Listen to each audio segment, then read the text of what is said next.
Welcome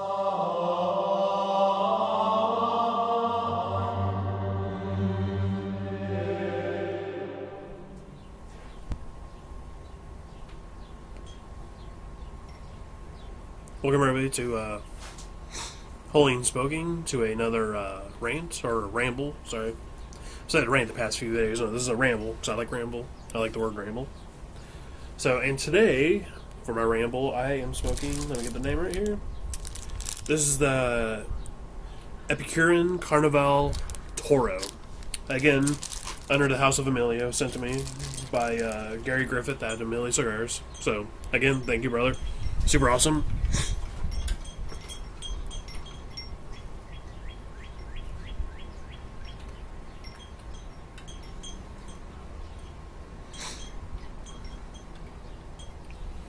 Interesting flavors. A lot better than the cigar I smoked last night, or tried to smoke. So, anyway. So, to get into the topic of today's ramble, I think I'm going to kind of go over what is the Bible, what is not the Bible, and how to read the Bible. And as a disclaimer, I am not an expert. I am not a theologian. I am not a priest. I am not a deacon. I am not a religious. I am a lay Catholic that likes to read and do videos while smoking a cigar. Hence the name, Holy and Smoking. So, that is why I'm here. So, let me a little history of the Bible. Well, actually, no, before a little history, kind of the makeup of the Bible. So, a lot of people think the Bible is a book. Alright? That, in a sense of like a book that you can pick up and carry around with you, yes. Like in the terms of English, it is a book. But it is much more than that. It is actually a collection of books. Bible actually means library or collection. That's why, we get, bibliography. Bible, bibliography. In Spanish, biblio. It means a collection. And that's exactly what the Bible is. It is a collection of books. In Catholic Bibles, we have 73 books. And for that, there are actually 46 in the Old Testament and 27 New Testament books. This differs in Protestant Bibles for some reasons I'm not going to get into right now, just because I have limited time, and that could be a whole other video upon itself. So, kind of get into the history of how the Bible came to be. So, one really important thing, God, like when Jesus ascended, He did not leave us writings. He left us men. Because the Jews were a very oral tradition people. I mean, they still are today. A lot of their traditions and everything else were passed down orally. Now, they did have their written scripture that we use as well. That was read in synagogues and at different other times. But they were an oral people. So that's why they actually have traditions. Just like in the Catholic Church, there are traditions. And the same thing you'll see in the Orthodox as well. But we do not feel that the Bible is quote-unquote a roadmap. Now, there are things in there that... Okay, so things that it's not. So it is not a instruction manual at all. It is not everything you need to know about God, which a lot of people think it is.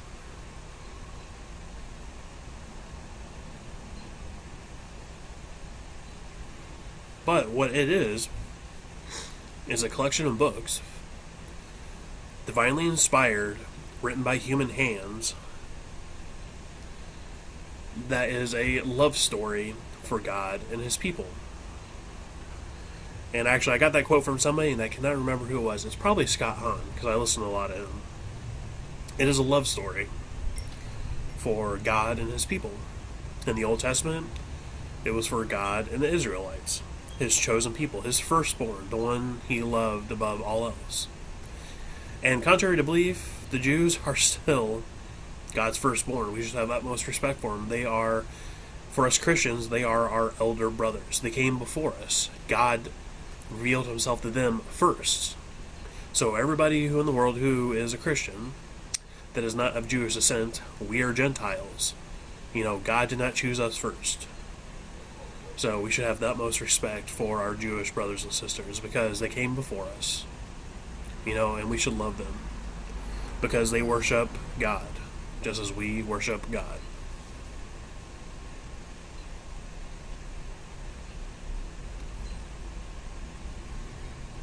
So, the Bible is a love story for his people. And again, like I said, it is divinely inspired. But how did, the thing we can go to go to the library, go to the bookstore or our favorite Christian online store and buy? How did this come about? Many people, you ask them this question, and they're kind of no idea. Again, Jesus did not ascend to heaven, and then this book did not just fall from heaven at the same point. He left men for his teachings. So generally, everything we find in the Old Testament, what we call the Old Testament, is kind of composed of 3 sections. So there's the Torah, which is the book of the law. So the 5 first books of the Old Testament. Then there are the Psalms. And then there's some other book, there's some other kind of category in there I can't remember for the life of me. But anyway, then there are the prophets. So, Jeremiah, Isaiah, Syriac. So, those guys. Then in the New Testament, we have the Gospels. We have the Acts of the Apostles. And then we have the letters, mostly from St. Paul. And then we have Revelation.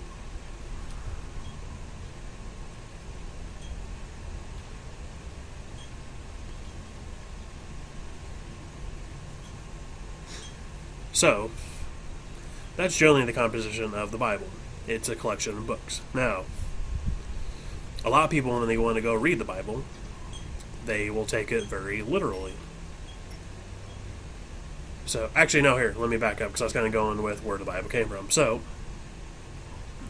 the very early church, there were many writings. So, actually, the earliest books in the Bible, in the New Testament, let me say, are the letters of St. Paul. So, because he came not too far after the Ascension of Christ, he actually was the one persecuting the Christians until Christ knocked him off his horse and kind of made him see the light, so to speak.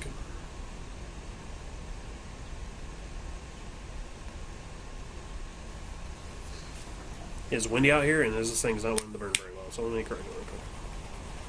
So, the earliest writings we find in the New Testament are the letters of St. Paul. But, in early Christian worship, the early Christian Mass, there were many. Like, they would read stuff from the prophets, and then they would also read some of, St. Paul's stuff going around, but there's also other stuff being read during Mass that we don't find today, or we don't find in the canon of Scripture.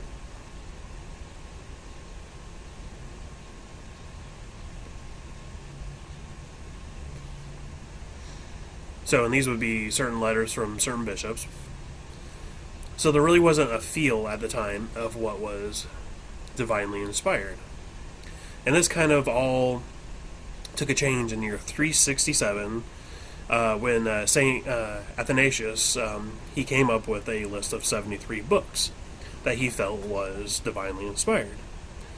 And this was actually first approved by Pope Damasus in the year 382.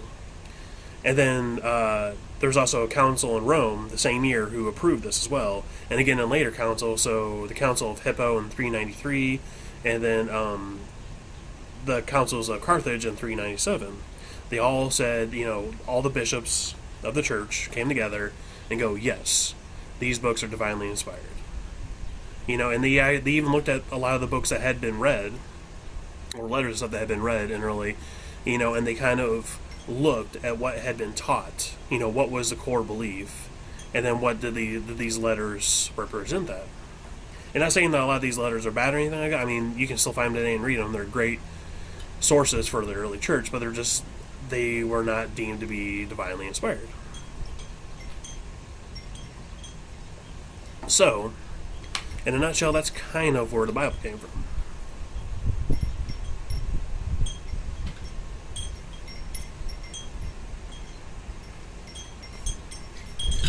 So, to kind of get into Protestant Bibles, they have 7 less books than we do. And I'm not going to get into that right now, but I'll probably end up doing a video on that at some point in time. But in the year 1546, the Council of Trent, they actually reaffirmed about these 7 books not being removed from the canon of Scripture, because Luther took them out. So that's a little kind of hint on there. But anyway, so we've covered the book, or the Bible is a love story for his people, from between God and his people.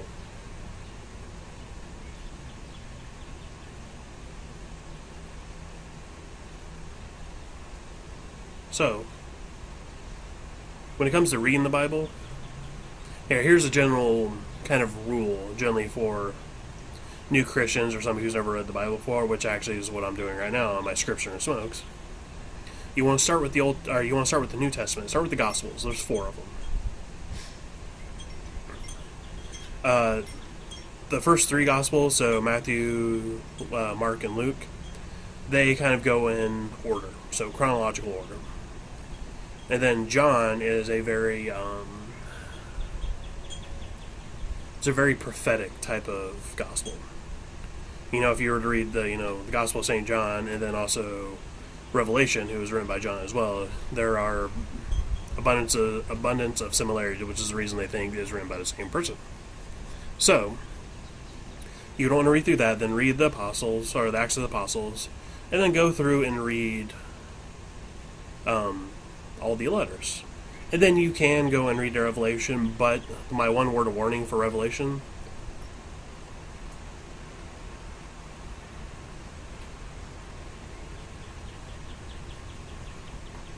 be very cautious when reading it, because it is richly full of symbolism. I mean, uber amounts of symbolism. A lot of people will go and read Revelation as literal. And it's just like, you have to realize there are different literary styles within the Bible, because each one is a book or a letter. And not everybody was writing for the same audience. Nobody was writing for an American audience when they wrote the different parts of the Bible, because there was no America. There were no Americans. There wasn't even English.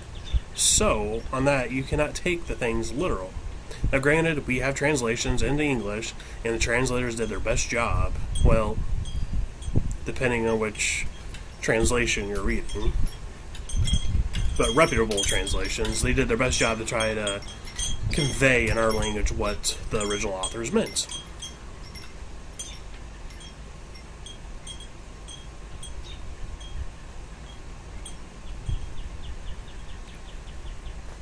And this can be very difficult, because certain words, in the original Greek or Hebrew, can have different meanings, or they can have dual meanings. So it's very hard to convey. But that's the reason you have to have a church to kind of guide you on how to read sacred Scripture. Now, if we're all left to our own devices, we all become our own little pope, and many people throughout the years have pulled many tragic and misinformed things from the Bible. From, the validity of slavery to many, many other things, which are not good at all. So from that, go through the New Testament, and again, read Revelation, but read it in mind that is very symbolically heavy, which actually, Scott Hahn does a really good job about teaching how Revelation is a very liturgical book. And I think I mentioned before, it's what was it called? The Lamb's Supper. A very excellent book. It kind of relates the Mass and Revelation, because if you were to read Revelation in the aspect of worship, The Mass makes 100%.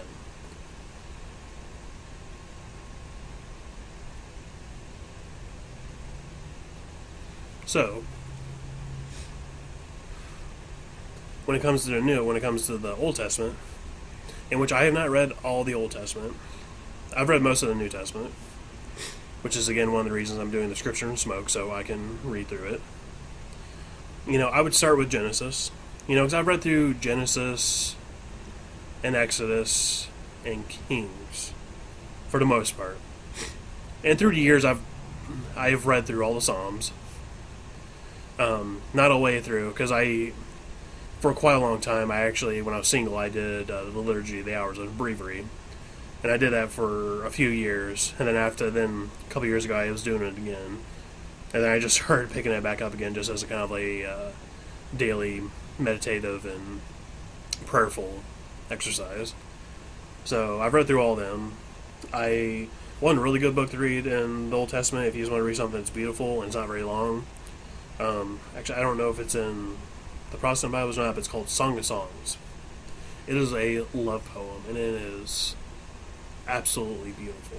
It's a love poem from God to His people, and it's kind of makes me lift up inside when I think about it, because it's such beautiful words in there.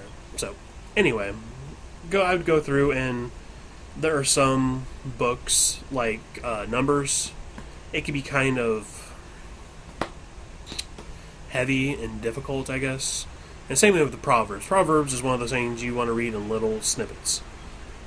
Just like the Psalms, you don't want to sit there and just plow through the Psalms, read a Psalm at a time, because the Psalms are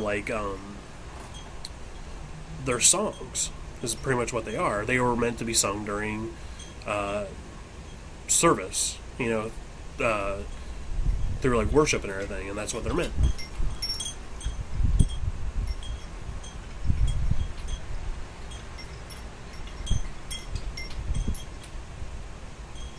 And that's one reason at Mass, especially on Sunday, we actually sing the Psalms, because they're meant to be sung.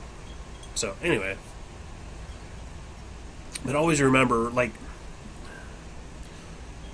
the Bible, you can read it in a few different ways. You can study it. You can meditatively read it. Just really kind of digging into, what's going on and what... And the thing is, you can never grasp everything fully from it. You'll always find something new. Or you can read it to inspire you, which I do a lot. So, especially with, the daily readings that we have, if I have a question or if I'm struggling with something, almost every single time, especially on Sunday, I'll be there and something in the Gospel or something in one of the readings, whether it's from the Old Testament, the Psalm, the letters, whatever it is, it hits home with me. I'm like, oh yeah. And it kind of inspires me, and it kind of I can relate to this, whether if I've been falling into some serious sin for a while, and it comes a part where Christ was talking about, if your right eye causes you to sin, cut it off, cut it out, or if your hand causes you to sin, cut it off, and I always receive those when I need them, so stuff like that, it's very helpful. But you can never exhaust. If you were to only have one thing with you ever, this would be it. And again, it's not a roadmap. It is not the be all and end all of God, because God, you cannot contain it fully in a book. God is infinite. So the claims of all you need is the Bible, to me, I don't want to say it's laughable, but you can't know everything to know about God from the Bible. Because God did not leave us a book. God came in flesh. He gathered followers, and He taught those followers His teachings. And then, can't remember which gospel it is, but at the end, it said, actually I think it's in John, where He says, Christ did these and many other things, but they cannot be written down because they would fill volumes. So there are many things that Christ taught that are not in the Bible. So we have to rely on the men He left and then the successors of those men that teach us what we need to know, which is, in the Catholic Church, we have Scripture, we have sacred Scripture, and we have tradition. And with those two things, we're able to go through. We're able to tackle any hard questions that we might have. Whether it comes to marriage, abortion, like anything. We can rely and go to Scripture and actually see, like, what did Christ say? But if we really can't explicitly find it, we go back what has been taught for the past 2,000 years. That is tradition. That's what we fall back on. So, anyway, that's kind of like my little snippets on, like, how to read the Bible, how not to read the Bible. And again, learn history, read books on, there's great study Bibles out there, where they'll take, like, a book of the Bible, and they'll have all the scripture in there, but they have, like, kind of hints about, like, what the original language meant, what the culture at the time was, because culture has a lot to do with what they're trying to say. There's a lot of sayings in the Bible that we personally wouldn't grasp, like at the wedding of Cana, Christ, he calls the Blessed Mother woman. Now, in our present culture, that could actually be construed as something offensive.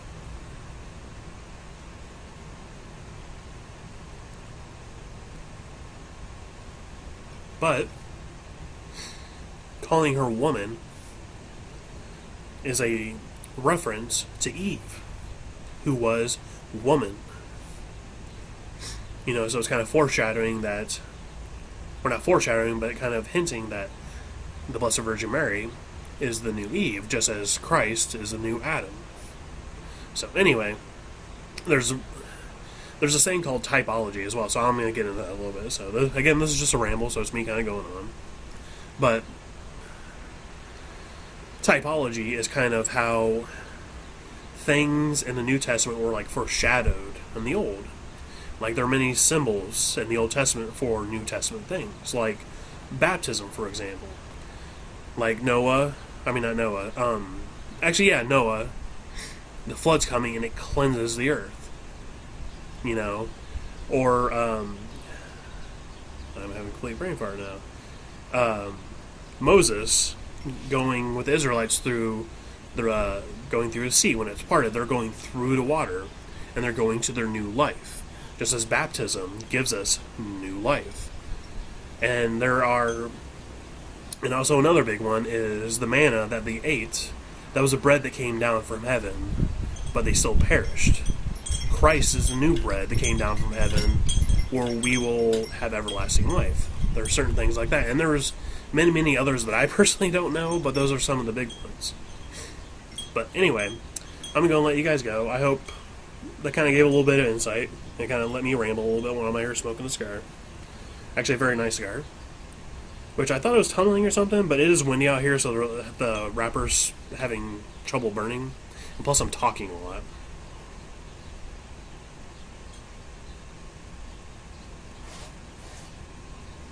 And the ash just fell on me. So it held on for about 1.5 inches, and then it came right up. But anyway, it's a good cigar. I'm enjoying it. So I'll be doing a review of it at some point in time as well.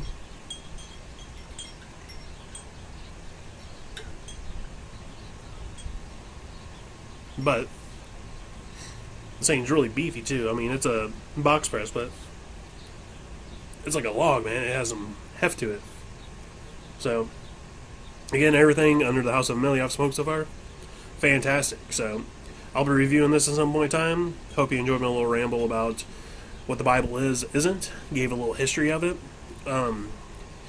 If you ever want to know anything else about, where the Bible came from, anything like that, look at Catholic Answers, so Catholic.com. I found this little website that gave a little bit of history. It's actually called CatholicBible101.com.